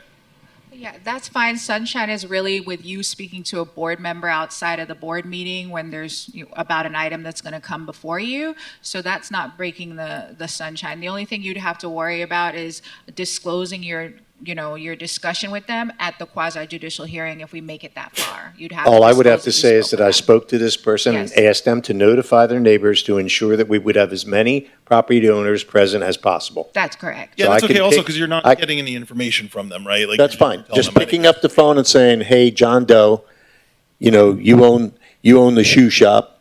Make sure when your neighbors come in, you tell them to be at that. See you on January Yeah, 3rd. we need to hear from you guys. Please show up and tell us what you're thinking. I think Thank that's you. Okay. Tim, I will caution you, though, you opened yourself up to a lot of comments from the property owner at that point. That's fine. I own a bar. I've been doing No, that for a and, long yeah, time. and it's easy for you to say, look, I can't talk to you. here, Exactly. so I need you to come out on January 3rd so we can talk Yeah, about it. I just act like I'm from New Jersey and say, don't worry about it. Hey, forget about it. You know what I mean? It's easy. All right. Boy, as a Jets fan, that really hurts. Okay. I'd like to forget about Sunday, my friend. Forget about it. Anyway, any other comments, questions, concerns from the board? Any other issues we need to address? All right, I'd entertain a motion to adjourn. I'll move to adjourn. So moved. Board meeting is adjourned at 6:56 p.m. Thank you so much, everybody. Thank you. Good to see you as always. Thank you.